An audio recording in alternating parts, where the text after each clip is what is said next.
நேயர்களுக்கு அன்பான பக்தி வணக்கங்கள். சிவபுராணம் ரொம்ப அழகா இந்த பாடலை 108 வரிகளையும் நம்ம கத்துக்கிட்டு இருக்கோம். மறுமை, அதாவது மறுபிறப்பு வேண்டாம் இறைவா அப்படிங்கிறத வலியுறுத்தும் பாடலாக தான் இந்த பாடல் அமைஞ்சிருக்கு.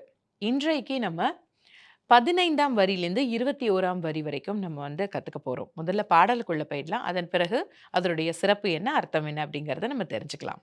சீரார் பெருந்துரைனம் தேவனடி போற்றி, ஆராத இன்பம் அருளும் மலை போற்றி, சிவனவன் என் சிந்தையுள் நின்ற அதனால், அவன் அருளாலே அவன் தாழ் வணங்கி, சிந்தை மகிழ சிவபுராணம் தன்னை முந்தை வினை முழுதும் ஓய உரைப்பன் யான், கண்ணுதலான் தன் கருணை கண்காட்ட வந்தெய்தி.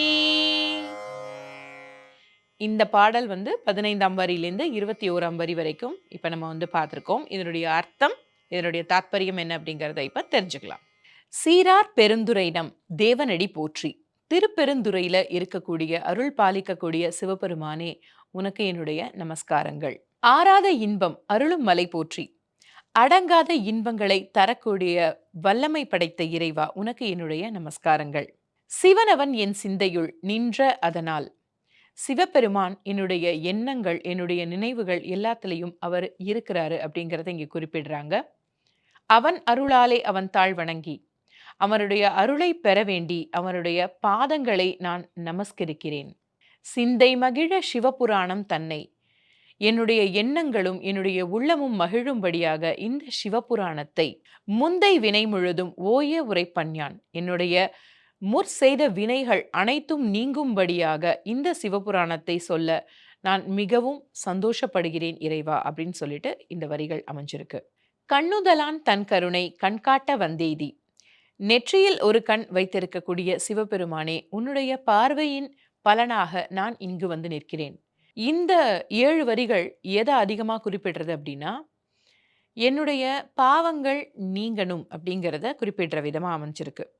அதே மாதிரி இறைவனிடத்துல நம்ம சரணடைஞ்சாதான் நம்ம முக்தியை அடைய முடியும் அப்படிங்கிறத வலியுறுத்தும் விதமாக இந்த 15ஆவது வரியிலிருந்து 21ஆவது வரியின் சாராம்சம் அமைஞ்சிருக்கு.